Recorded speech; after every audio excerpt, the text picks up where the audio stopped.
I'm very glad to welcome Noam Dworman of the Comedy Cellar on the podcast once again. It's been a while since we talked. I believe the last time we spoke was in the wake of October the 7th.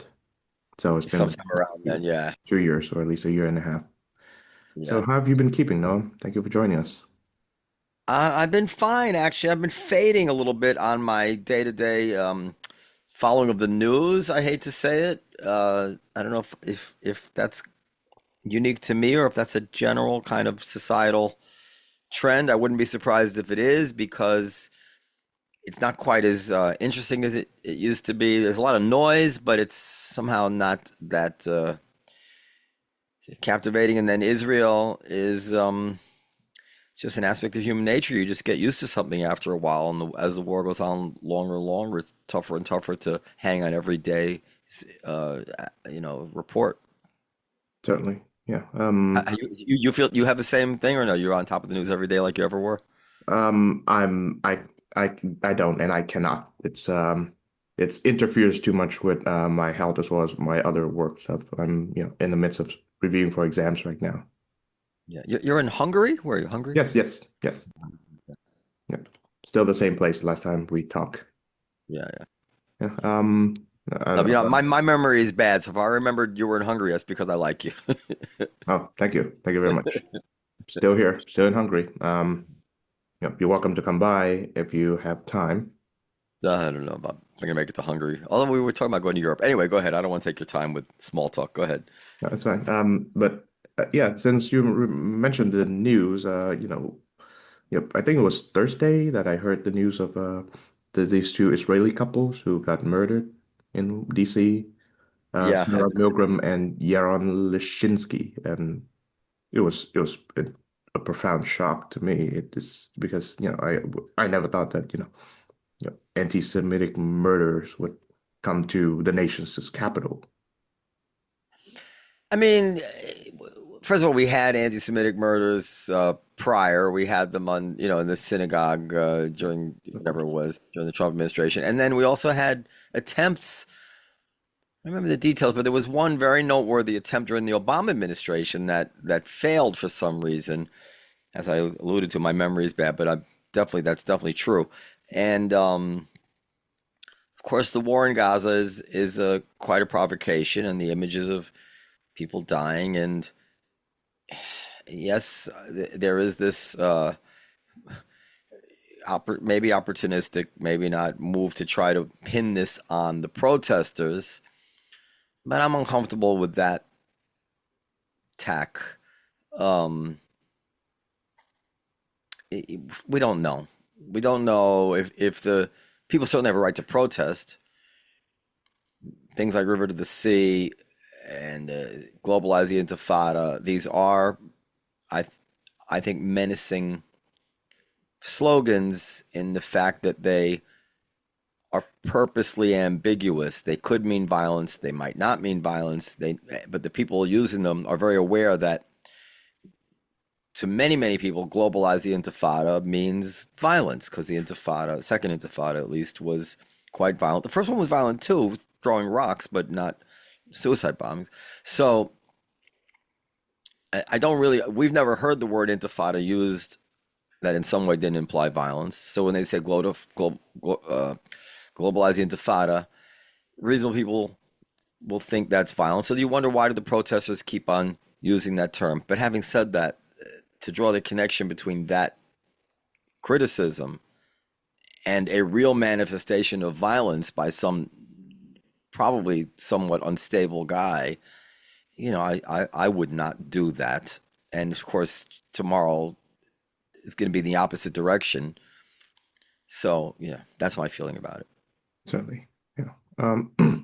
Well, we're discussing the woke right in this session of our conversation. But I do wonder to what extent is the woke right co-opting the phrase anti-Semitism to, as a blunt instrument of, say, silencing genuine criticism. Give me an example if you have one at the top of your head, because it's such a broad question. Like, do you have anything in mind when you say they're using the term anti-Semitism? Well, I suppose.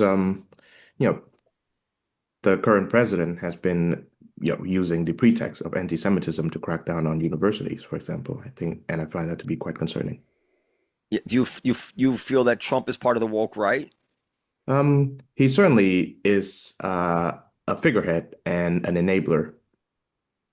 He's an enabler. Yeah. So,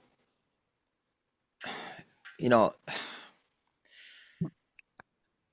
okay, well, let me answer your question first. To what extent do I think that the woke right is using the term anti-Semitism as a blunt weapon? Well, let me tell you, Chuck, this is my confusion. Usually, the woke right, I've thought of like, some of these right wing, like Tucker Carlson. Is Tucker Carlson woke right? Um, at this point, Yeah, yes. yeah, yeah. So those guys, I think, are and whoever people you want to associate with him, who I abhor these people. They've not been screaming anti-Semitism. They're more saying people are calling us anti-Semites in an unfair way, and I think they're Candace Owens and these people. I think they deserve to be called anti-Semites. As far as the university thing, if you want to get to that thing, um, I have very ambivalent feelings because I absolutely do not want to see universities targeted for ideological reasons, uh, even if it's legal, and it might be legal. Um, I don't know. It's always been a thorny issue in the law when you withhold a benefit if that's the same thing as discrimination. In other words, the universities are not actually entitled to any money. So the question is, when can money be withheld? And obviously, if you imagine a university that was teaching that black people were inferior, or was or had black people cowering in the hallways during menacing protests, there'd be quite a lot of support for the idea of withholding federal money. And so that's that. But in general, on principle, I'm very against these things. But I'm also that's like the angel. But the devil on my other shoulder always reminds me that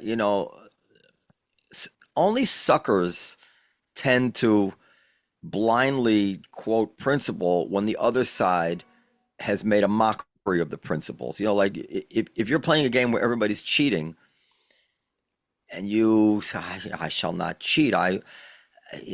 There's something noble about that, but you're going to fail and you're going to be meaningless in the world. And as these universities have been playing this game of free speech, we do know that for the last 10, 20 years, they haven't given this much care to free speech. They've been allowing speakers to be canceled, heckled, had actually been assaulted. They allowed clubs to forbid any Zionist from speaking on any subject, including like economic, things that have nothing to do with the Middle East. Just they certainly would not allow these kind of uh, breaking of the rules for protests against pro-choicers, for trans, for gays, for blacks. There's just no way you were going to see trans people cowering in a library. This guy, Kamani James, who they had on tape saying, "I'd like to kill Zionists, but I'll try not to," and this kind of stuff. And then they sent him back to class and didn't take any action against him. And he delivered a full blown like mass shooters manifesto behind the scenes of the Columbia administration, and they sat on it until he really released the video of it months later, and they had to take action. So you take all that on the one side, and now all of a sudden they're saying free speech, free speech. You're like, well, obviously you're lying. You don't care about free speech. You're resorting to the argument of free speech. And yes, if you had that history prior, and we could, with a straight face, imagine that next year, when it is some other group that you have more sympathy towards being protested against, and you would take the same free speech position, we would stand up for you 100%. But don't make suckers out of us. And this is the problem, is that I feel very strongly that there's no way in 2026, if I can't imagine it happening, but if anti-gay or something was the flag that university sit-ins were gathered to support, that these universities would be saying, "Oh, it's free speech," you know. And then if you look at that Harvard study that came out, it's 172 pages or something. It just catalogs incident after incident after incident after incidents of Jewish people reporting things that were happening to them, which would not be protected by free speech. It was a total abdication of their responsibility, and one has a right to say something needs to be done. The federal government is not on the side of the bad guys when it says we need to do something about this. And of course, anything that they do to try to address this problem is going to cross into fuzzy territory vis-a-vis the issue of free speech. And having said all that, I haven't read that much about it and really boned up on the particulars. The devil is certainly in the details here. So that's just my like 30,000 foot take on it. But as you know me, in the end, I am a free speech advocate, and of course, the courts should not corrupt themselves by looking the other way at any violations of free speech. I just only hope that if this becomes the dawn of a new era in free speech respect at the campuses, that they fucking stick to it when it's somebody else in the crossfires. Because we all know that these administrators are afraid of the students, afraid of the faculty, and probably lean in their hearts towards the protesters on this particular issue. So that's my answer. All right. Yeah, I think we've settled that. So when did the woke right become a concern to you? Oh, you know, I've been worried about this for a long time. Before before Trump won, I was already seeing this very disturbing embrace of conspiracy theories on the right. This began with Tucker Carlson. Um, so I used to like Tucker Carlson. I used to first of all, he's a quite good broadcaster. You know, even like as is Candace Owens, who, you know, I have such low regard for. And I would watch him or listen to him on my way home. Sometimes I'd even record him. And he there was a time where he was saying things that no one else was saying, and he was touching on legitimate issues, including the kind of complications which immigration was causing in the country. Anyway, but then he began to veer off into a kind of resentment of immigrants that made me uncomfortable, that I didn't agree with. And then he began to, you know, talk about them as making the country dirty and things like this, which really bothered me. And then, oh, I'm sorry, you know, it was even before that. I forgive the timeline. Timeline doesn't really matter. But during Russiagate, which is similar, I was very much on the side that Russiagate was a bunch of crap. I I thought the FBI had behaved badly. I believed the Steele dossier was nonsense, all that stuff. But then he would come out and say stuff like, "Well, we have a source within the Mueller organization, and we know now that actually the main target of Mueller is John Podesta or John Podesta's brother or something. It's really not about Trump at all." He'd say stuff like this, and I look into it, and there'd be no evidence for it, or he'd be taken out of context, and then he'd just drop it. And then during COVID, he'd like just wheel somebody out there in a wheelchair, you know, like contorted, like, and he'd say, "The vaccine, you see what the vaccine is doing to people?" And then on immigration, as I began to refer to, he'd quote some facts, and I'd look into them, and they'd be grossly taken out of context, grossly unfair. And I just realized, well, the guy's just, you know, not reliable at all. And then he really turned me off.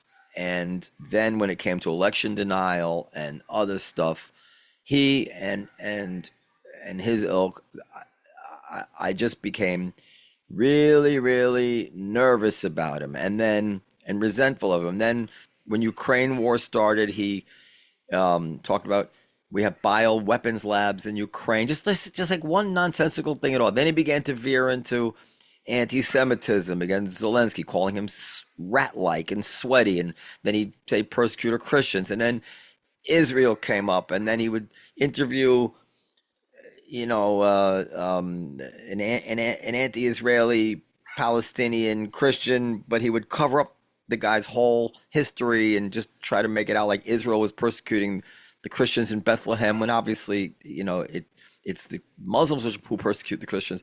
And my God, it's such a long answer, but and then he began to go crazy. He said he's mauled by demons, and that the U.S. is studying alien cadavers, and that we have I mean, there's no bottom to that. That there's spirits that live under the water that uh, kill people, that are in league with Satan. I mean, the guy's, crazy stuff, right? So, and then he blamed Ukraine support on Israel, and then he covered up. This is out of order. When Kanye West apparently did say some anti-Semitic things, he that wound up on the cutting room floor, and he vouched for Kanye. So the guy is a wrecking ball to people who care about truth. He's a bigot. He's probably mentally ill, in the sense that if you go into a hospital and you're bleeding, and they say to you, how were you hurt, Mr. Dworman? And I say, I was mauled by demons. They say, well, you're not going home just yet. We're going to put you in for observation, because obviously you might be a threat to yourself or others, because you weren't mauled by demons, right? So, however, as he's bleeding, either he did it to himself or somebody did it to him. So, I don't remember the question anymore. I have such resentment for Tucker Carlson, but he's a leading figure on the woke right. Oh, and he calls Tucker Carlson a divine prophet, and I'm sorry, and he calls Alex Jones a divine prophet, and Alex Jones is out there saying that Israel is run by a white supremacist cult, and his website blames the Rothschilds and Israel for killing Kennedy. And then he praises Candace Owens, and Candace Owens, of course, is out there saying that Jews kill Christian babies at Passover time to this day. And then that's related to Ian Carroll, and Ian Carroll is actually denying the Holocaust. And then they go on Joe Rogan. So it's a very bad association of people, very bad for the country, very bad for truth, bad for the Jews. But I was very alarmed about it before Jews were in the crosshairs, to my credit. Yeah, I certainly understand that. Yeah, observing from this side of the Atlantic, one of the things that really concerned me with the rise of these voices is the extent to which they stir up, was it Jewish Christian animosity that I think because of the complicated history between the two populations will always be subterranean in some way, shape, or form. So Uh-huh. both of them, are kind of like bearing the label of being Christian just stirs up these like disturbing and malicious, anti-Semitic canards that we thought was lost in the Middle Ages and maybe in the 19th century or whatever. And and they made Jews and Christians hate each other. Once again, that is the threat, so to speak. That I Yeah, am. well, yeah, go ahead. Sorry. That I think that would be the consequence of what their speech, their words, their statements will bring if if enough people believe them.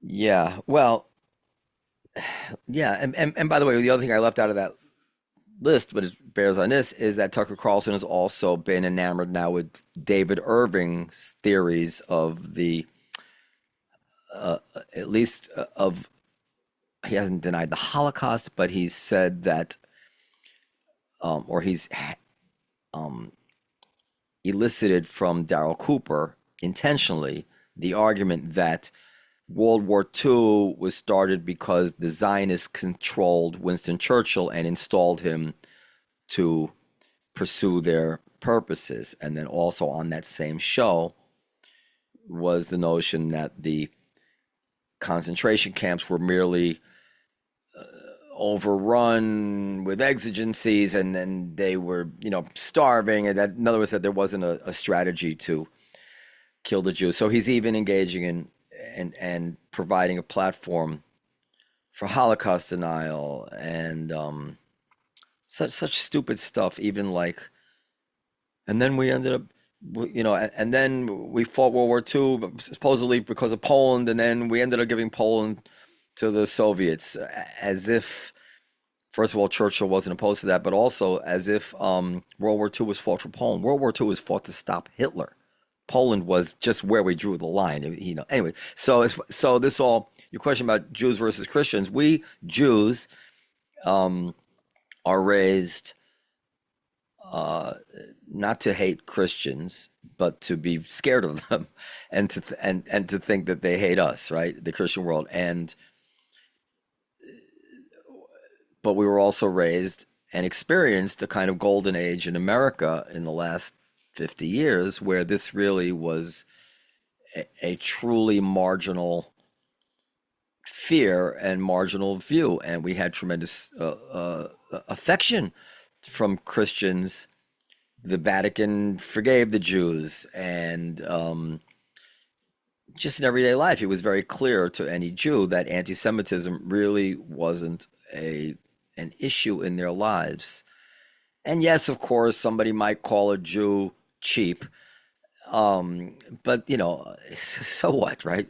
Like we all have to tolerate some low level bigotries, but the notion that America as a Christian country with Christmas as a national holiday was a place which was attitudinally averse to creating a wonderful, welcoming home for Jews was insane. This was a warm embrace of a Christian country. So yes, these people are they are trying to turn the tide back to a different era, and they're succeeding. I mean, the amount of stuff you hear about Jews from these people, it's nonstop every day.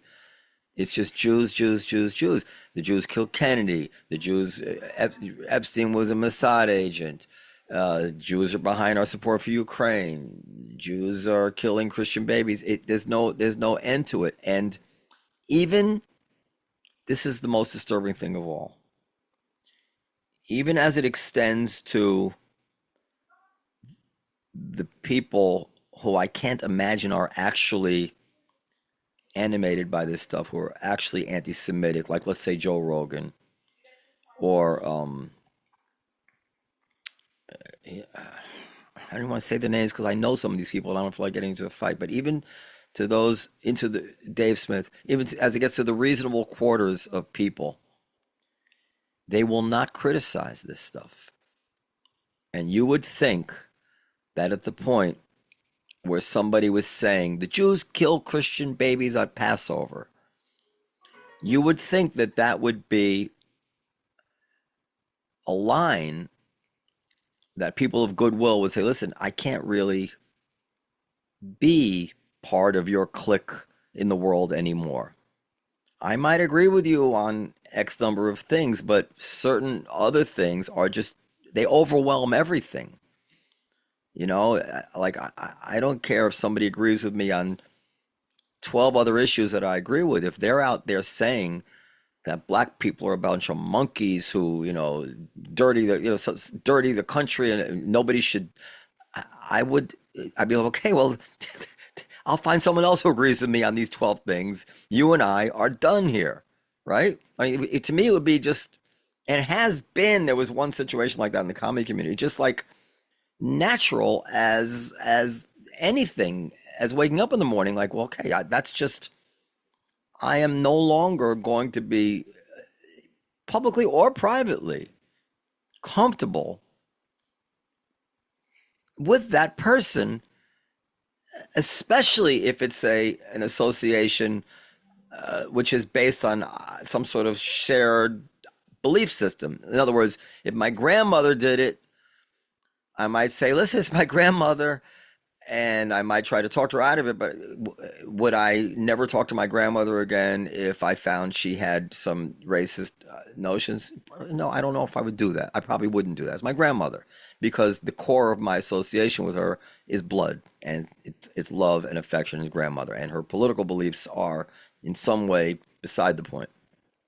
These people, they're not old chums with deep bonds of friendship and history. They've come together based on beliefs and they should separate.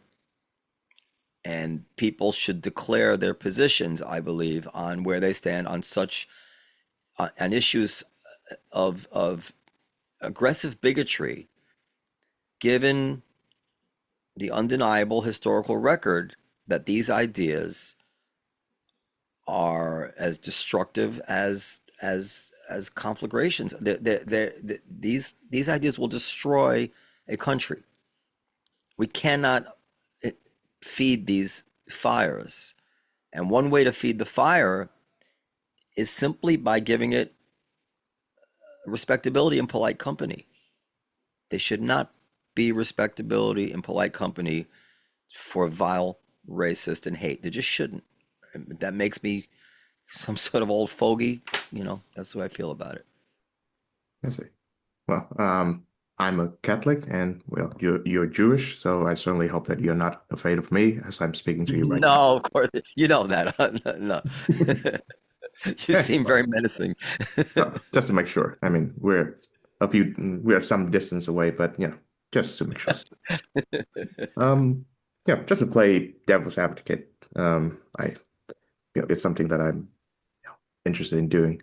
Um, Sure, of course. you mentioned that Tucker invited this sort of Christian is uh, West Bank Christian from Bethlehem on a show. I think it was like 2 years ago at this point, or maybe a year ago. Like that was after October the 7th. I think he may have been a pretty rabid figure, so it's we should not take his words without a few grains of salt. But what I find is that legitimate reports have been made saying that the Christian population in Israel is not being well treated. They're subject to like discrimination and harassment. By And Jews? yes, by Israelis and by Jewish people. It's I've never heard that. I'm not going to deny it. I've never heard that. I've never seen that. Send me, maybe you can send me something now. I've never seen that, and if it's true, of course, it should be discussed. But I'll let you finish your case there before I answer. Go ahead. okay. Well, I guess the website was at EWTN, which is one of the most like reliable Catholic website. It's published or at least reported on a report that was made earlier this year about Jewish, sorry, Catholic Christian life in Israel, and that counts 1948 Green Line Israel as well as the West Bank. And the report was not a cheerful one because Christians reported being discriminated and harassed. Maybe not in the legal sense, but certainly in the societal sense. And the report says that it was largely due not just to religious animosity, but national animosity too, because most of the Christians are the Arabs. And for some Jewish people, Arab Muslims and Arab Christians are not much different. And certainly they are affected, the West Bank Christians too, because well, they are the Arabs. And last year, the largest Okay. church in Gaza, Yeah. the largest Go church ahead. in Gaza was a bomb, or at least the school associated with the church was bombed. So just to make it very clear, just to make it precisely the case. Okay. So And let me. So, and that is something that concerns me too, as someone who, yeah, it's not anti-Israel. I'm supportive of its current effort very reluctantly because I understand how destructive it can be. yeah. Um, so that bothers me as a Catholic person because I'm a fan of religious harmony. I prefer all three Abrahamic religions to live alongside each other. And in some ways, Israel is the place, in some ways, the incubator where we can experiment that. That can be done. Jews, Muslims, Christians living together in one country. But I cannot deny that the war has exacerbated the difference, the animosities, the resentments that all three are have within that Okay. region. Okay. So I'm reading about this now. Look at this. Uh, So first of all, let me just preface it by saying I don't ever want to be defending the indefensible. So like I'm just reading this thing. Let me just tell you just like everything that's in mind. First of all, I've been to Israel and the Christian sites many, many times. And this, that's where this is describing. yeah, And the notion that when I was there over a span of many, many years, that there was any kind of even slightly dark atmosphere at the Christian holy sites is completely and totally laughable and absurd. I mean, you just see. I remember seeing Chinese people and Filipino people and Christian people, and we were talking to them. I remember coming up to my family. It was just the vibe was so pleasant and harmonious, and so devoid of any notion that you weren't even in a foreign country that I would have to call bullshit on that. Now, of course, I have not been in Israel since October 7th, and this article describes some of the ultra Orthodox spitting. It says mostly spitting yeah, at um, at some Christians, I guess. I don't know. Now, these are the ultra Orthodox. They're these are the kind of extremists. And is it possible to me that in a climate of October 7th, with the church saying things about the Gaza war, or I mean, I now obviously I'm just making stuff up, but I'm trying to account for what's going on here because I know I know the ultra I know ultra very religious people. I've known them my whole life. There's nothing about what they believe or they talk about which would compel them to spit on Christian people and their holy sites. It's and in the back of my mind, of course, we've seen these kind of things like we had the Asian hate thing in America, which turned out not even to be true or exaggerated. Like there's no 47 cases of spitting. I don't know what this is, but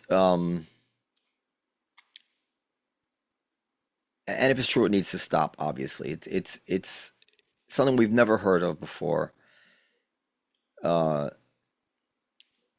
it does say, I think I said that it does report that this is like a spike, right? This was not something which is escalation. They call the headline says violence, but then the article says mostly spitting, so they're calling spitting violence. So this is some sort of escalation going on there, and escalations in the face of the Gaza war.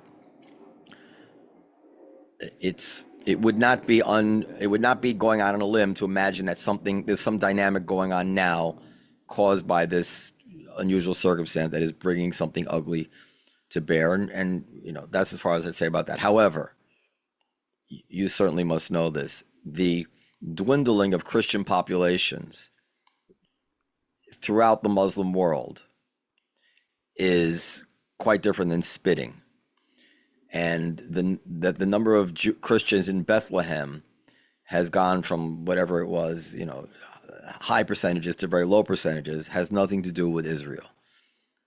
And the attitude of respect for religious sites is written into the Israeli Declaration of Independence and is taken very seriously there. Um, and as much as I hate to say this, I worry about where this EWTN thing is coming from, because I don't know Islam and I don't know what it's like to be Catholic, but I know Jewish attitudes as well as I know anything there is.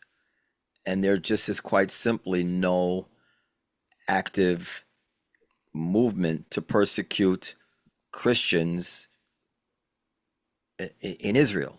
That's just not a thing. It's just not. I have never once heard a Jew or an Israeli not once utter a single sentence complaining or in any way whatsoever about Christians or Christian sites in Jerusalem. On the contrary, they only wish there were more, because Christianity is seen as a hedge against what is the actual threat, which is jihad. And we know that jihad calls the Christians the whatever the opposite of monotheists, polytheists, and they hate the Christians, and we see the Christians as our allies in victimhood in this situation. So no, I have to say I don't buy it, not even one bit. But having said all that, what Tucker did is still not defensible, because what he didn't do is inform his audience of the guy's resume. He presented him as one thing when he was clearly another thing. He never said this Christian guy has been an activist against Israel and was an activist after 10/7. He presented him as this kind of, hapless priest or whatever he was, being victimized by Israel. And then you see him on video, cut to the video, death to Israel, death to Israel, death to Israel. So this is not okay. This is false. What's the word? This is irresponsible journalism. It's dishonest. No? Well, yeah, I certainly agree with the case of Tucker, but yeah, EWTN is a rather respectable site. Yeah, so is the New York Times. So is the New York Times, and so is Haaretz. But the idea that a respectable site never, and so are many places that report things that turn out not to be true.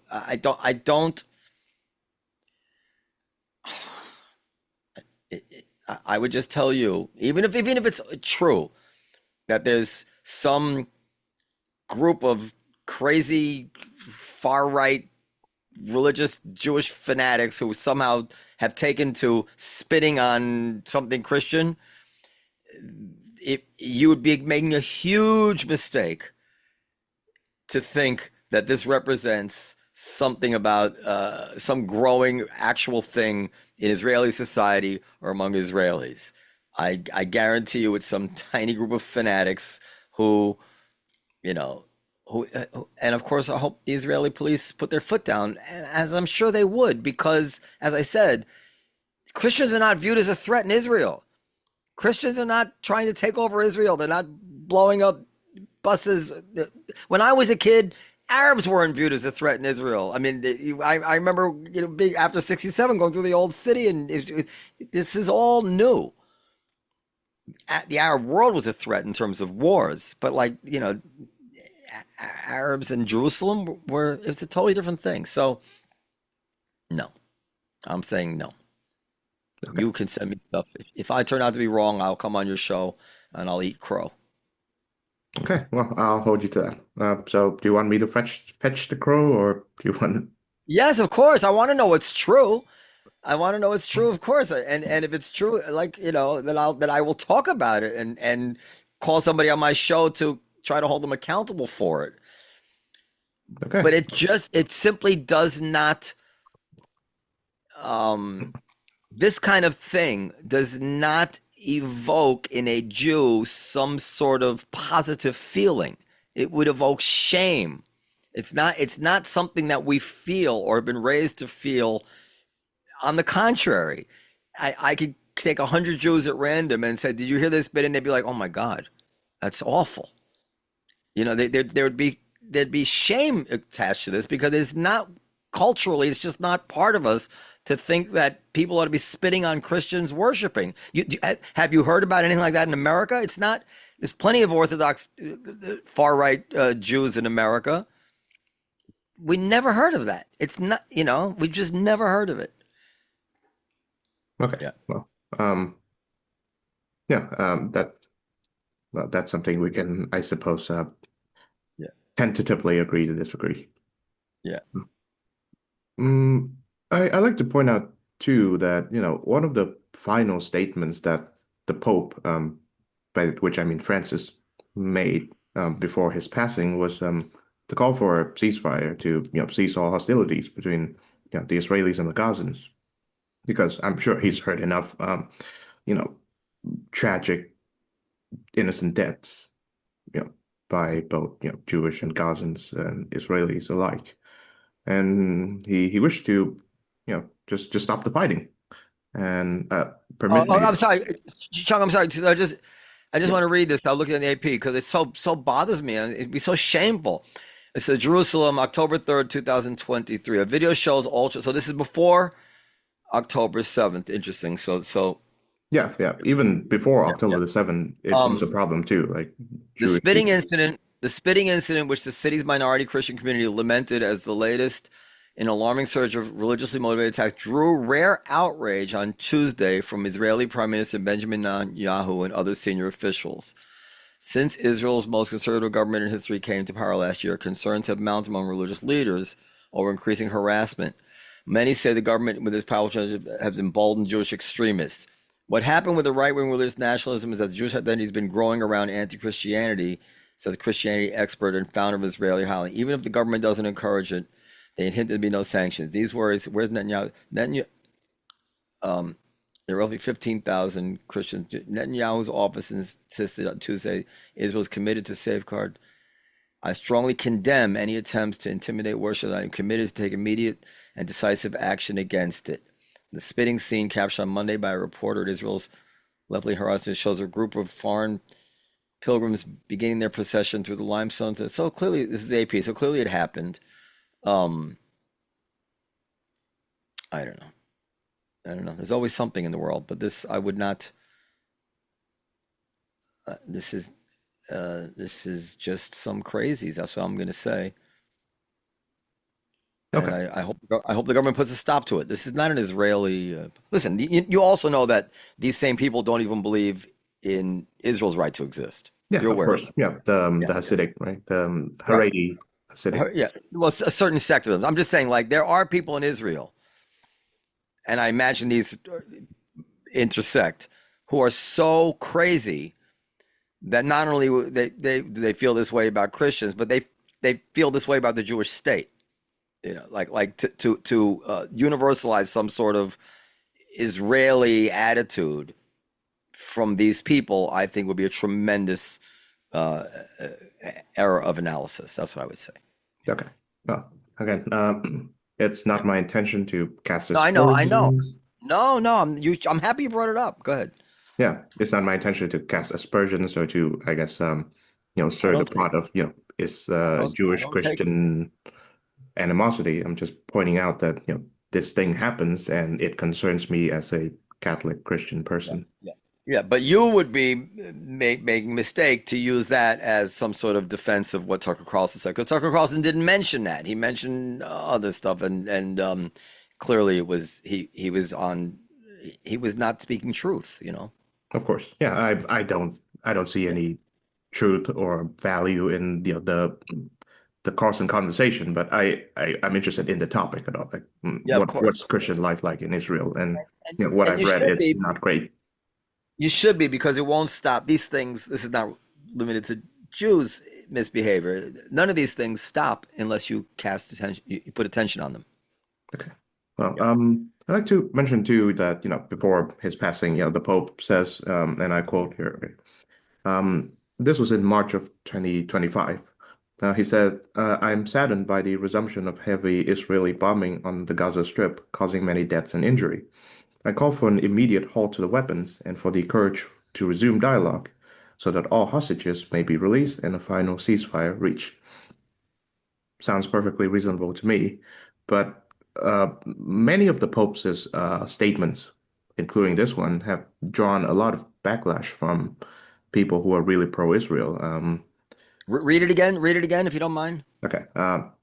I am, quote, saddened by the resumption of heavy Israeli bombing on the Gaza Strip, causing many deaths and injuries. I call for an immediate halt to the weapons and for the courage to resume dialogue so that all hostages may be released and a final ceasefire reached. March of 2025. His Yeah. Holiness Pope Francis.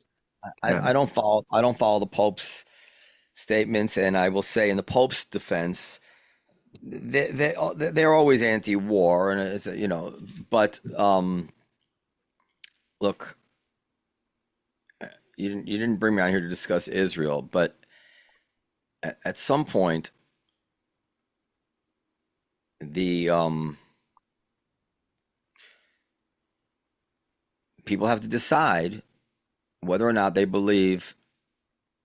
Like Darrell Cooper tweeted something like this today. Like you could say, well, okay, Hamas came in and did October 7th, and they took whatever 200 something hostages, whatever it was, and immediately after, let's just say this is true. Darrell claimed it, maybe it is true, that Hamas offers says, okay, we're going to give you back all the hostages. All you need to do is we're going to give you 250 hostages. You release 25,000 Palestinian prisoners, and or whatever it is, some ridiculous number of Palestinian prisoners, and then and we'll agree to a ceasefire. And Israel says, wait a second. And that's what the world wants. So you want to let them come in here and kill us this way. Clear out our cities. Take all this gunfire. Take our hostages. And now you're calling upon us just to give them one more chance. Like just let them use hostages, a war crime, one of the to have us release people who murderers, terrorists at 10 to 1, 100 to 1 ratio to 1,000 to 1 has been the case with Gilad Shalit, 1,000 to 1 ratio of our children, our babies, and now you're calling upon us for a ceasefire. And that's not okay with us. You don't just get to reset. And Israel feels, no, we want the same thing that America wanted when it was attacked in a much less existentially threatening way than we've been attacked by the Japanese, or when Germany declared war on America. We want unconditional surrender. We want these people out of there, because, Pope, not only is that normally what the world approves of in such a situation, but we have an additional problem here, which is they swear they're going to do it again. So why in the world would you ask us to just reach a truce, which we know is not an end to the conflict? It's just a respite, during which time they will rearm, repair their tunnels, gather new technology from China and Iran, and spend the next 5 years, 10 years, whatever it is, planning for their next opportunity to do this all over again. So no, you should not be praying for that. You should be praying for these people to be defeated.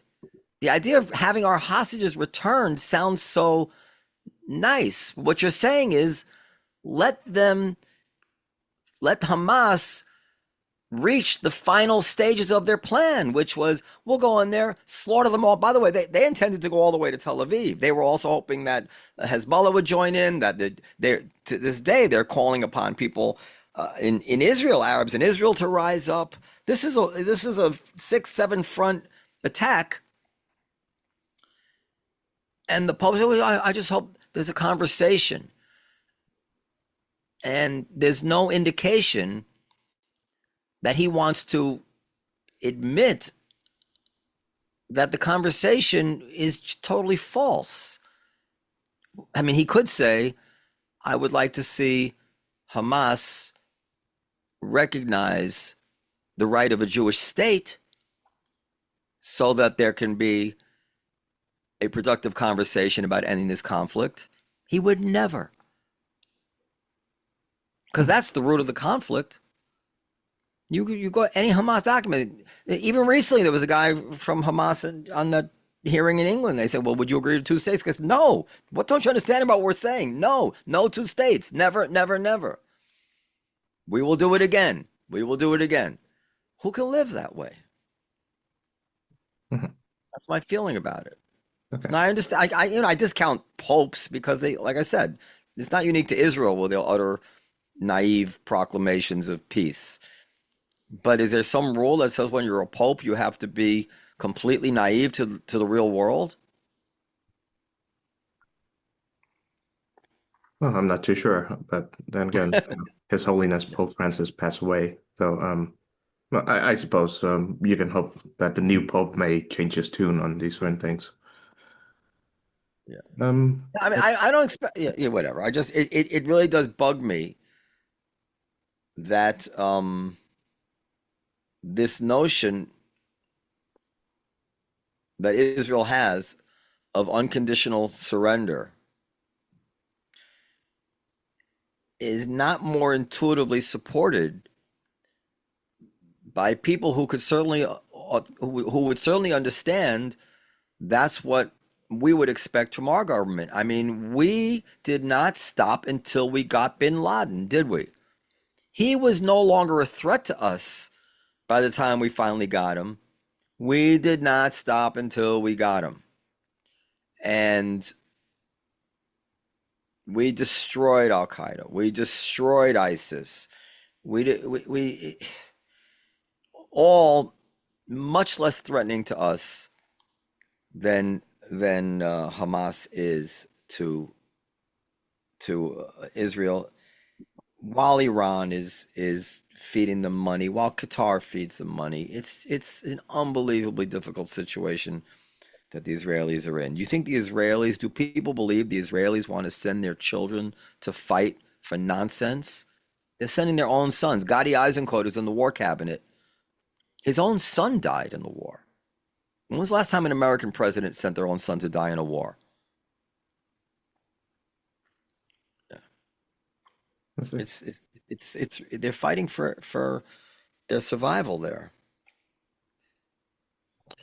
Okay. Well, I know that in we wanted to discuss the woke right, but the Yeah. conversation is steered toward Israel, which I hope you don't mind. But No, whatever you want. I like you. I'll talk to you anytime about whatever you want. it's again it's these are like new concerns to me that the more I become in touch with my faith in Catholicism, the more that certain things about the conflict unsettles me. And You should go there. You should go there and see it for yourself. I guarantee you'll come away feeling differently. oh, it's my lifelong wish to come to the Holy Land. So again, Maybe I'll meet you there after the war. alrighty, I'll take you up on that.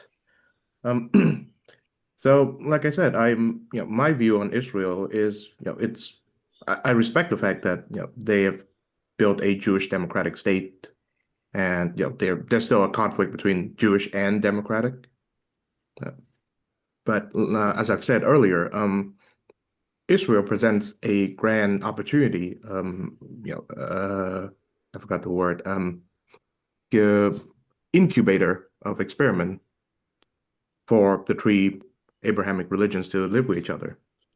And the longer the conflict goes, the less the less chance that that experiment may succeed.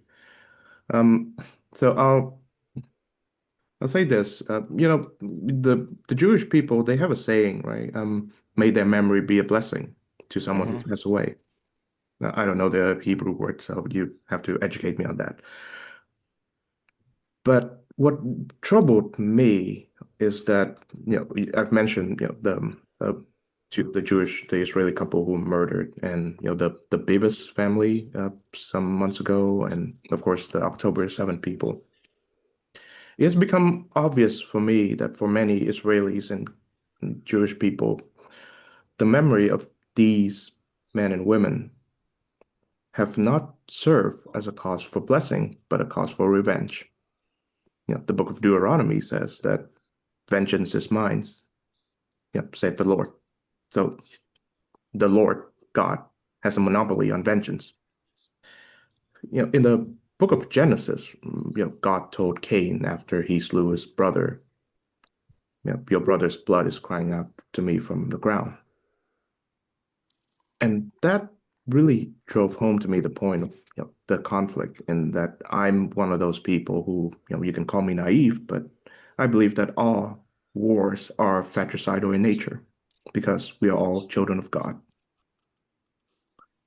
And that's why I'm more sympathetic to the Pope and his proclamation, and not to discount the grief that Jewish family feel towards their children who died in the war or in massacres and pogroms and such, and not to discount the Palestinians who had their children killed, the ones who are not involved in Hamas.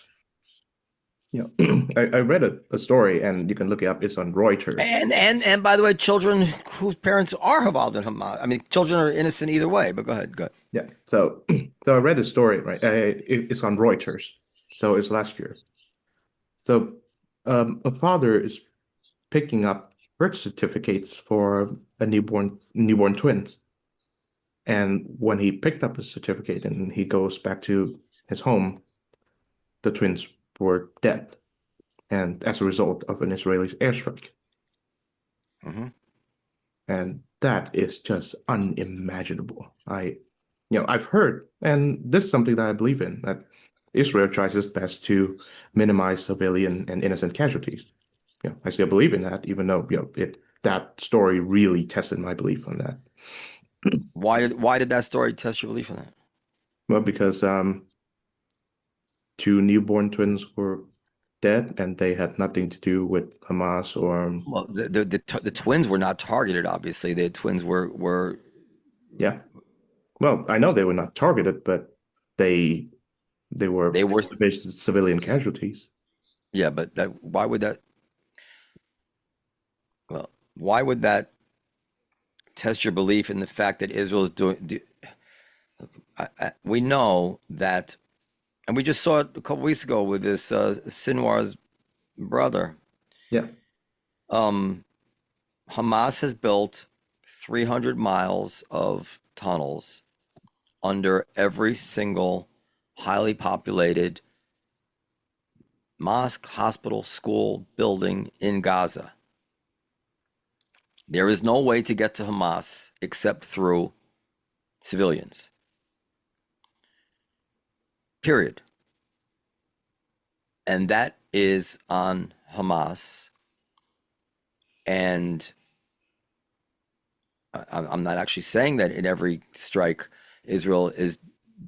We hear reports that Israel does its best. I'm sure there's times when they didn't. After a year and a half of war, it would be ridiculous for me to say no. Every single time Israel does the right thing, and there's never been no soldiers ever murdered anybody. This is all just that would just be absurd stuff. But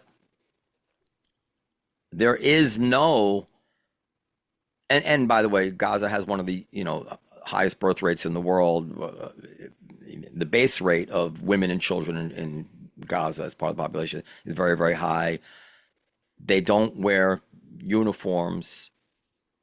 They don't even separate out civilians from fighters in their own reporting of deaths, meaning that they actually don't see any difference between a fighter, a wife, a child. They're all martyrs. They talk about nobody be prouder than having their child die as a martyr. We're proud of these martyrs. It's um, I was looking just yesterday by coincidence.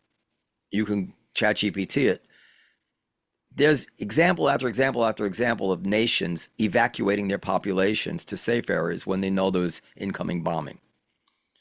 Prior to the war with Germany, England, I think this is the first scene in Lion, the Witch, and the Wardrobe. But England evacuated all their civilians out of the areas that they knew would be endangered. Hamas ordered its people to stay put. You're aware of that. They ordered their people to stay put. When Israel early on tried to evacuate them to the north, I think it was, or to the south, I can't remember anymore. Orders came down: stay where you are, stay where you are, stay where you are. This is so opposite of the way any population, and I invite everybody to go to ChatGPT. Are there examples of,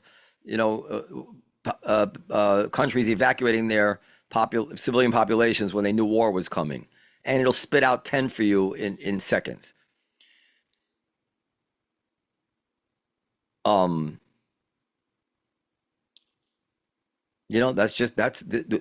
of course, and hundreds of thousands of people die in Sudan. We could make the argument, it's not an invalid argument, that this stuff is going on all over the world. Why are we talking about Israel here? This is a minor case of it.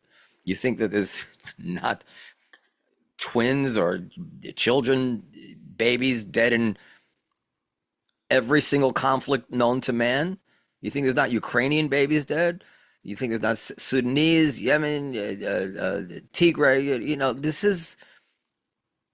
This is not at all unique to Israel. What's probably unique to Israel are the methods, to the extent that Israel does try to limit it to just fighters. Although from one direction you might criticize it as insufficient, from the other direction I think you'd have to recognize it's probably 5 times more than anything anybody's doing in Sudan, or anything more than Vladimir Putin is doing. So what do you want from them? They are, like I said, if there had been no atom bomb, we were still going to go into Japan and do what we had to do until the Japanese surrendered. Until the Nazis surrendered. And Israel wants Hamas to surrender.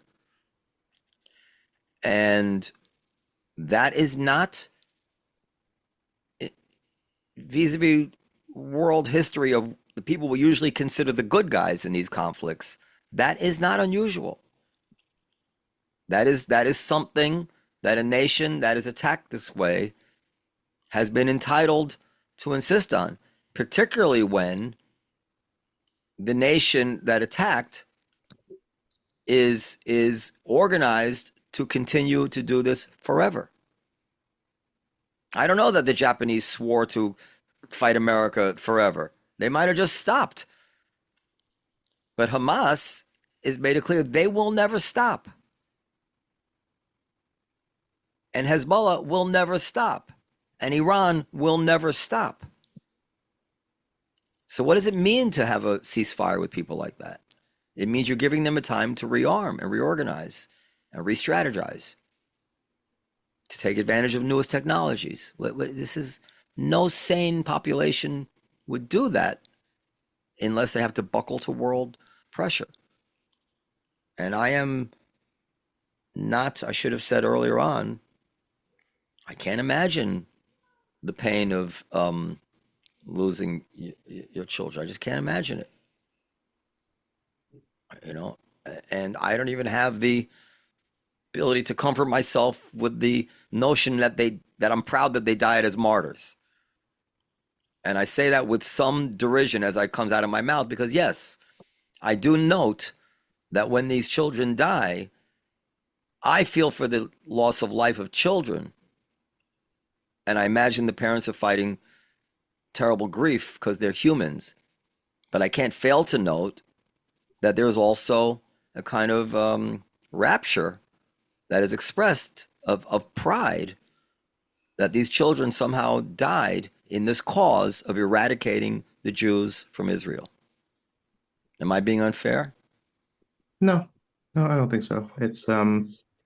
I understand the moral conundrum that the Israelis are going for, and the lack of a moral conundrum that Hamas are engaging in.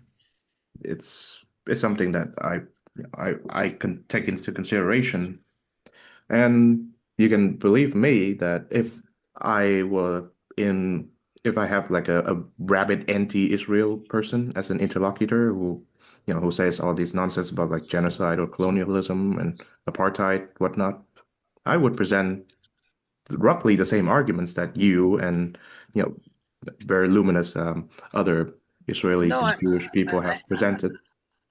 I know you would. I know you would. But listen, it's just. Oh, and by the way, the thing about I didn't get to the thing about vengeance.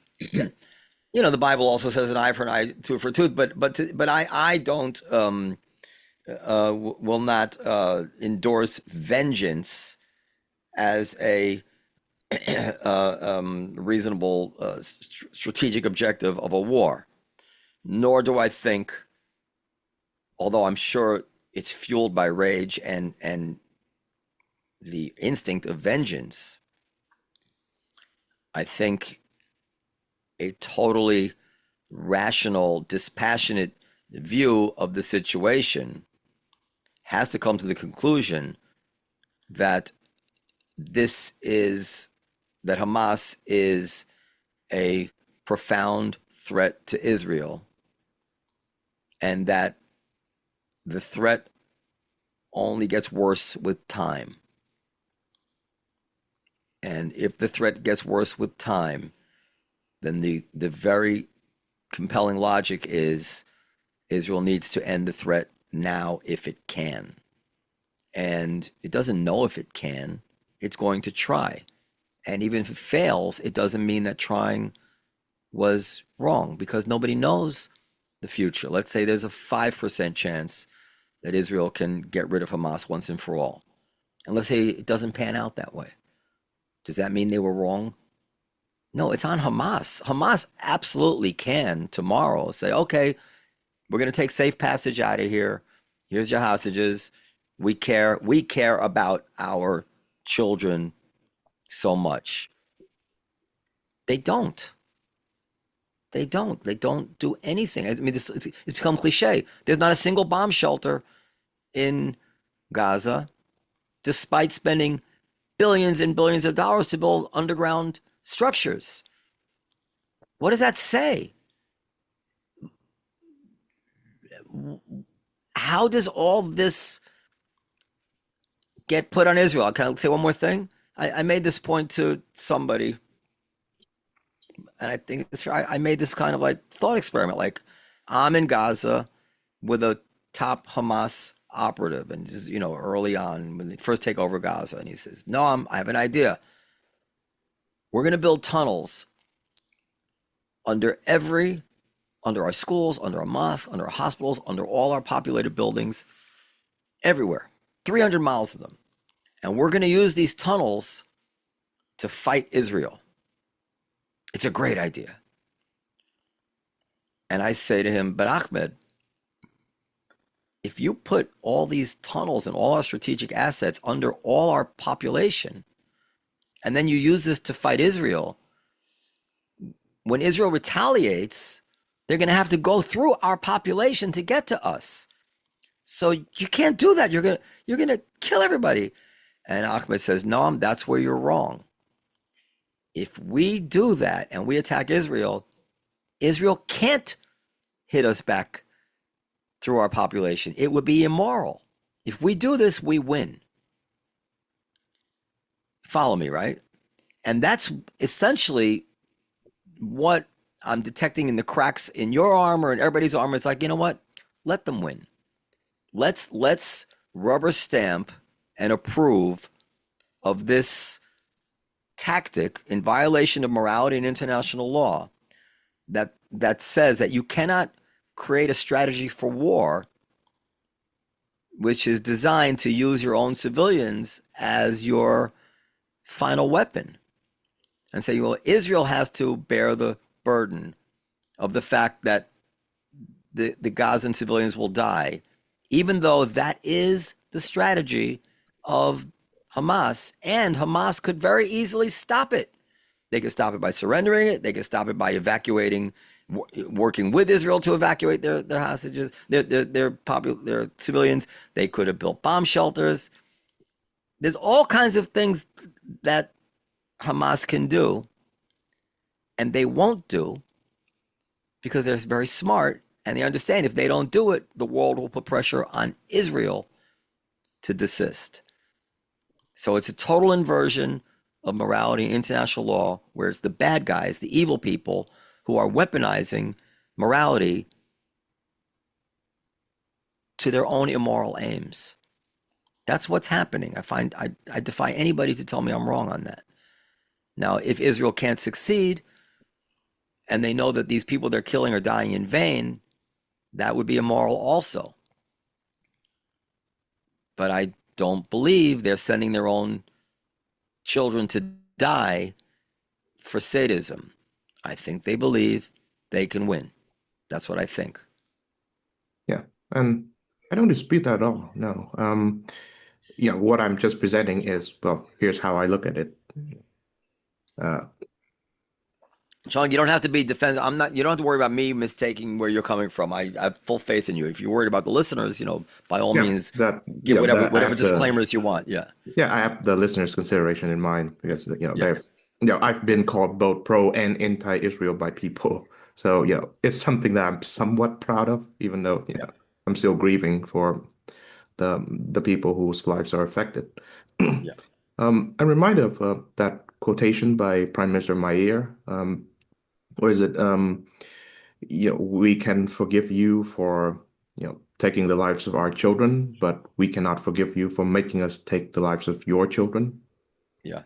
And you know, I I've long since ceased to judge Israel's conduct in the war through the lens of international law or really even just war theory. I understand that the concepts may be alien to the Israeli public at the moment, but what I would like to assess this conflict through, or at least Israel's conduct, is through Judaic ethics.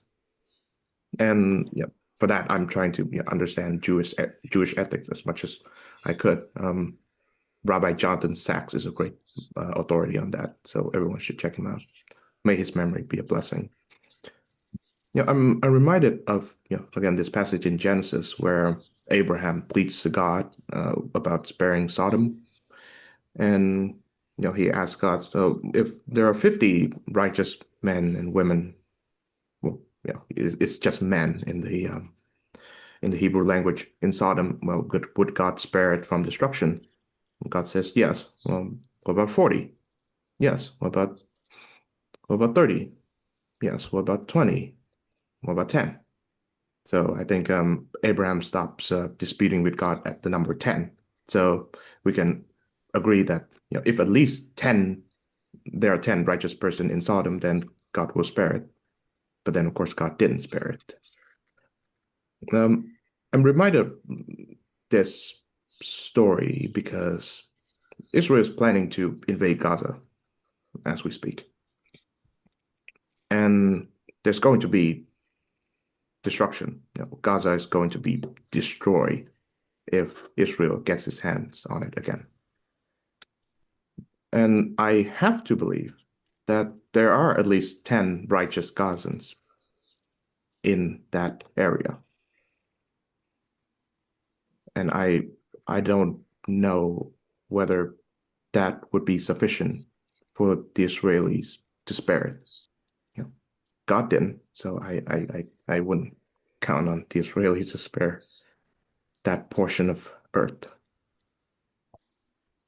Well, I don't know the Bible well, but in your analogy, God was striking down the innocent, or would you? He's going to destroy Sodom, but Israel is not going in there to destroy Sodom. Israel is going in there to take over the enemy's base. If the enemy, in other words, the people of Sodom were not were not fighting. I mean, they can't fight God, but but by the analogy, if the people of Sodom were attacking, it's not an analogy. I mean, God, but they were struck down for their immorality and the licentiousness or whatever it is. Yeah, But there's a war going on, and They're still sending rockets. To this day, there's still rockets coming in from Gaza. So, no, I'm sorry, but none of this apply, and they're still holding hostages. So, I mean, all these arguments are in some way they sound good in is so long as you don't ever follow the chain of logic which they initiate. As long as you don't follow all the rest of them, and what they lead to in the end is Israel should capitulate, and they're not going to capitulate. It's not the way the world works, and it's not what morality calls for. Again, if Hamas said, actually, we sue for peace, we surrender, we want a peace treaty with Israel, we have absolutely have a recognitions for self-determination, but whatever it is, but something that sounds within the realm of reasonableness and good faith, then your argument will be very strong. Why is Israel doing this? Don't they hear that Hamas is what Hamas is saying? But what Hamas is saying, we're going to do this again. Give us a chance, we'll do it again. And the way the earth is structured now is not the way it was in the Bible. We're structured by the notion of self-determination of peoples and nations and sovereignties. And Hamas is elected and supported and in charge, and it has a policy. If we elected an American president who promised to, try to destroy Mexico, and then we elected him, and then he did it, and then the Mexicans started fighting back, and then we blamed the Mexicans, people are like, what are you talking about? You elected this guy to destroy the Mexico. He told you he told you he's going to do it. You elected him. You actually still support him even now while he's doing it. And now you're blaming the Mexicans for wanting to come into America and put a stop to this? Why don't you fucking elect somebody that says we want peace with Mexico, and then maybe you have a point. Or if I understand it's not a perfect democracy, but at least, and by the way, you're finally seeing it now. You're seeing protests. So the whole thing makes my head spin. And I'll just also add, and this is unfortunate, whether you actually want to invade Gaza, whether you want to take over, whether you want to actually commit ethnic cleansing and evict all the Palestinians from Gaza, it's smart to say so, because you want your enemy to think that you intend the very worst case. So always when I hear this stuff, in the back of my mind is, what do they really want to do? Are they hoping to intimidate? Is there some bluff going on here? Is it real, but they're kind of crossing their fingers, maybe we won't have to follow through with this because the intimidation will get them to do it? Because no matter what's going on, if Hamas believes that Israel is going to go in there and kick out every Palestinian, that is going to complicate their decision-making process much more so than if Israel says, we're going to come in there, we're not going to disrupt anything, we're just, you understand what I'm saying? So I don't want this to be seen as me saying it's not true. I'm just saying you don't know if it's true, exactly what Israel plans, because Israel's not stupid, and they would never say something to reassure Hamas that it won't be awful. That's, and by the way, I also want to say that I cheat a little bit. You're quite right about the spitting thing, because it was reported in Haaretz too. I don't know how it passed me by, but it is, some group of religious crazies. It's not it's spitting. It's, Yeah. it is what it is. It's reprehensible. It's fucking reprehensible. What do you want from me? Israel is a country that has some reprehensible people, but Yeah. there's no, yeah. There's no significant group of Israelis that is even slightly less than completely ashamed and embarrassed when you hear something like that. It's not, it does not represent any feeling of Israelis Of or the course. Israeli government or the, no, or the, well, but you say, of course, but it's very important, or the Israeli government. I mean, the Israeli government absolutely does not need this or want this, you know? Yeah, I totally get your point. It's Yes. and certainly Yeah. I'm certainly Yeah. glad that yeah this But I feel stupid for earlier saying, what are you talking about? It's not true, but it's true. So go ahead. okay. Uh, Yeah. um, this may be a tough question, but do you believe members of Hamas can repent of their evil ways? Um, Let me look up the word repent to get the actual feel, express sincere regret or remorse about. Yes, of course. Yeah, and yeah, I pray for that to happen. Yeah, we know at least one person has done it, Musab Hassan Youssef, the son of Hamas, as they call him. Yeah, yeah, yeah, yeah.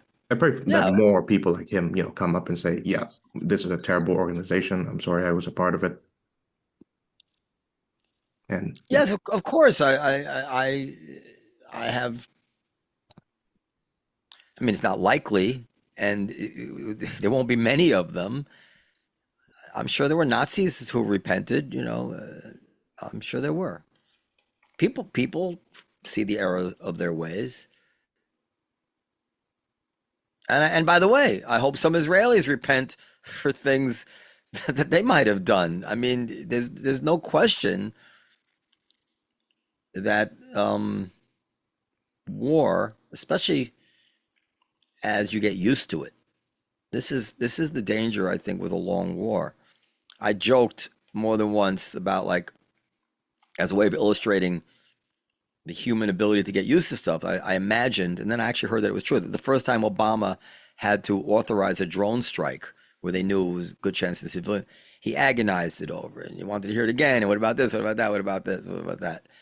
And I joked that that was in 2008. By 2015, he said, Mr. President, we need your author. Don't bother me now. I'm watching the game. Just go do what you got to do. Like, you get used to it, right? There's no way he agonized about dropping drone strikes 7 years later. This is just the way humans are built.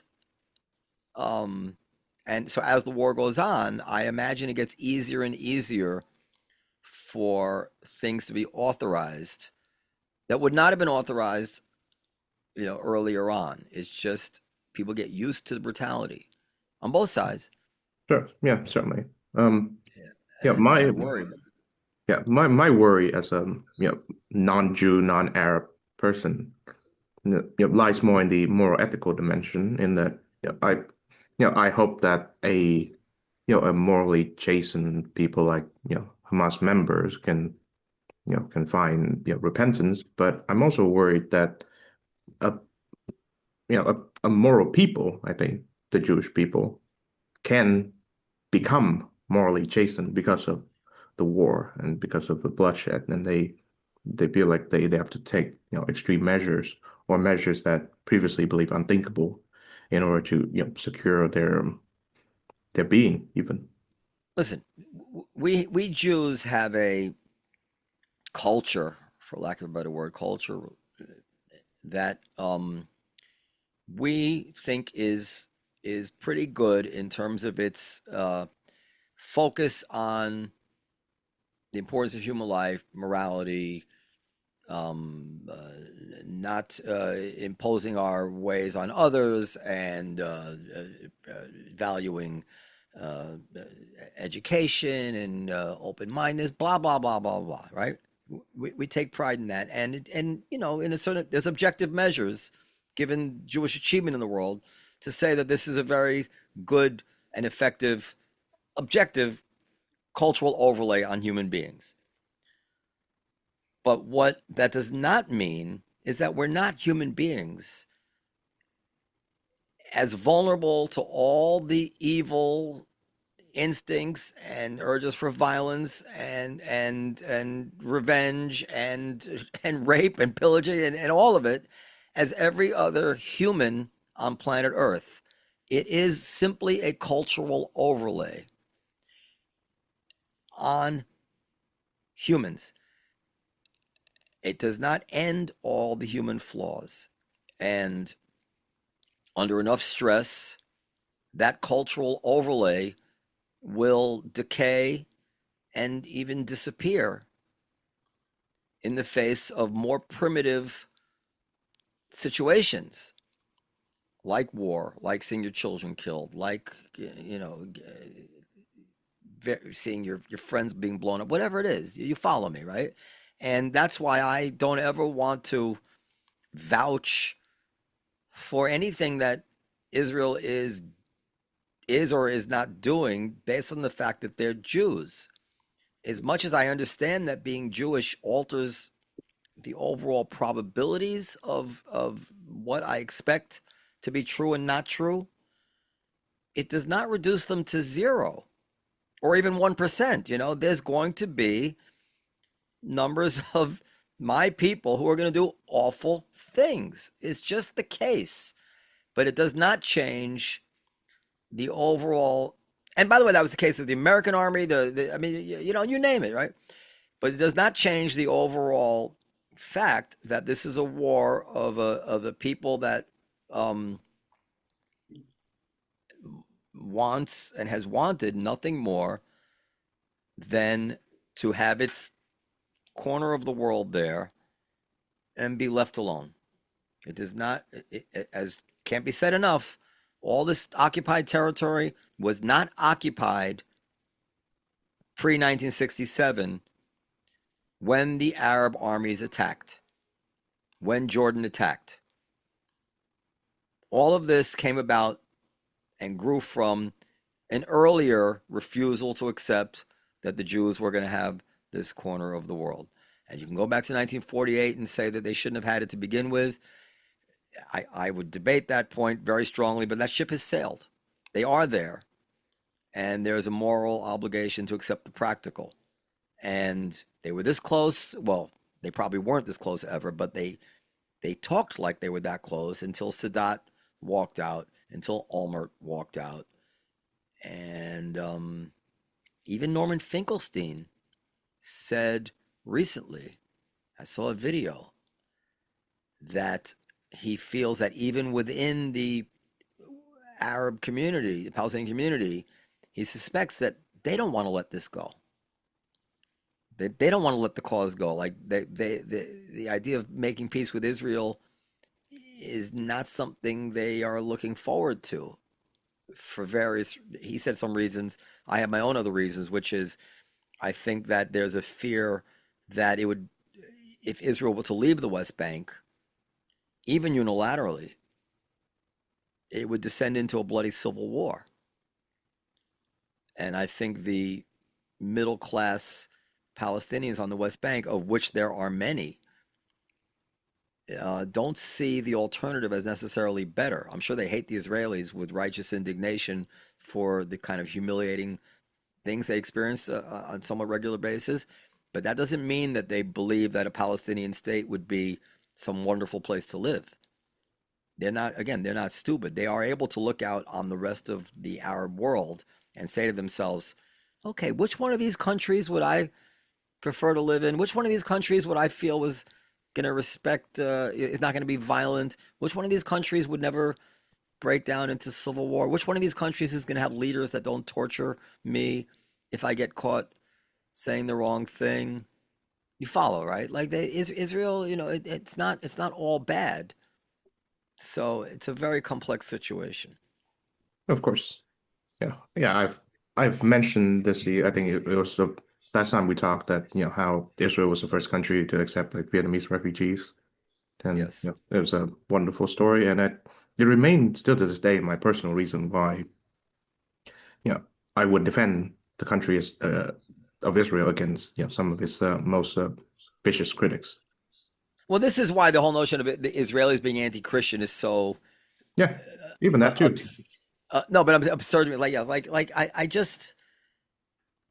I mean, I just can't say it enough.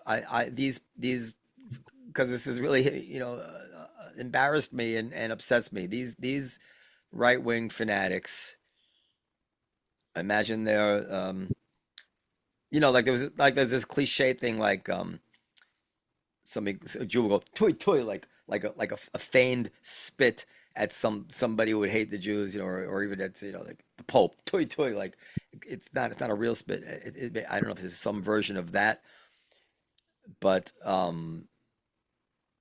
mean, these far right crazies, for lack of a better word, they are a thorn in the entire polity of the Jewish people in Israel. They don't send their kids to war. They are never ending problem, and it would just be incorrect to imagine that this group of people represented an Israeli point of view. They are what they are. I can't forgive them. They are what they are. Well, yeah, I'm trying to figure out how to end this. We've addressed a good variety of topics. Yeah. Um, I've heard, question. I've heard it said that, what can peace be achieved? And uh, when I talk to someone who's Jewish, they will say that, well, the Palestinians have to do this and this and this, and when I talk to, say, a Palestinian supporter, they'll say, well, Israel has to do this and this and this, remove the settlements or something like that. And, Hamas has to declare that Israel's existence is legitimate. But what I don't hear is that, well, an individual Jewish person and an individual Palestinian person make friendships with each other, sit down, break bread. Oh no, there's And plenty of those. more, if more and more people do that, then I think it will pressure the people in the authorities that, to No, see each other as equals. there's a lot of friends between Jews and Arabs in Israel. That's not the case. That's it. I know many friendships between Jews and Arabs. Um, yeah, no, I don't think that's it at all. I think it's just I mean, the again, it just has to be noted, there were no settlements prior to 1967. The lack of settlements were not what this is about. As a matter of fact, to this day, Hamas calls all Israeli settlers, and Hamas has never called for Israel to remove the settlements because Hamas does not distinguish between Tel Aviv and the West Bank. So people may say what you're saying there, but it's a way of not wanting to look at the truth because the truth is too hard to and too despair is too much too despairing, which is that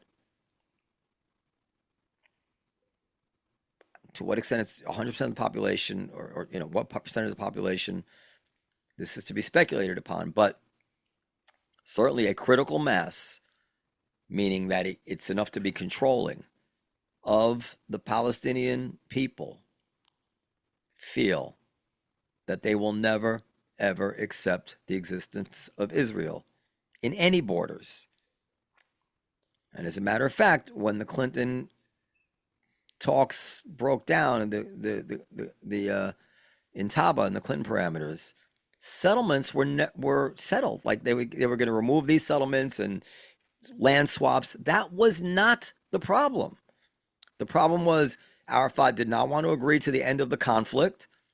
He did not want to agree that all the Palestinians could not come back to live in Israel. That's what it was. The settlements are not. And by the way, the settlements are awful. I hate the settlements, and the settlers are cousins of these people you're talking about. They spit. They treat the Palestinians terribly. This is true also, but this is not what the conflict came from. Yeah, yeah. Yeah, I'm just saying that, yeah, here's how it ends. T.S. Eliot yeah. says, "Not with a bang, but a whimper." Yes, yes, yes. I read something in the book by Yossi Klein Halavi, Letters to My Palestinian Neighbor. Yeah, He was recalling a tour that was given by Christians that featured both Jewish and Arabs to Auschwitz. yeah. And the Arabs who were educated in Holocaust denial, which I still think is an appalling thing, right? They visited this place that is historical proof that the Holocaust did happen. The Arab person broke down, sobbing, and he said that to the Jewish fellow tourists that, well, I know I know now you're suffering, but I'm Yeah. asking you to know mine. So that brings us to what the meaning of the word compassion is. Calm, passion, passion means suffering. Calm means sharing, the sharing of suffering. And Yeah. again, I'm not a geopolitical expert, but I'm a religious Listen, person. Chung, I go ahead, finish. I didn't mean to interrupt you. Yeah, Go yeah. ahead. We'll just wrap it up. But yeah, it appears to me is incumbent upon me that in order for any sort of peace to happen, then both sides has to see the suffering that each other has underwent or undergone. Well, I don't buy it. Okay, well, I don't buy it. I'll tell you why. Because as it just has to be said, you know, Egypt is Iran suffering? Is well, it some has of its people are certainly. well, no, but I'm saying, but well, do you think that's what's animating the conflict? Is Hezbollah suffering? Is are the Houthis suffering? This is not about suffering. And did Gaza when Israel pulled out of Gaza, did Gaza have to devote all its billions of dollars to infrastructure to fight Israel? Could they have not have used that money to build peaceful relations with Israel, to invest in universities and highways and airports, and there was nothing they couldn't do. Were they suffering when Israel? That this was they could have turned the corner here. Were they suffering under Israel's boot when Israel withdrew? No, they weren't. They began to suffer when they send in rockets. And then let's zoom out from Gaza and let's look at the rest of the Middle East. It's nothing but bloodshed everywhere, everywhere. Syria, Lebanon, Yemen, Sudan, like you name it. Very few exceptions. Ethiopia, uh, uh, uh, and then if there's not bloodshed, it's torture and oppression, and it's not at all absurd for someone who recognizes patterns to say what's going on in Israel. It would be shocking if it were not going on in Israel because it would be the only peaceful bastion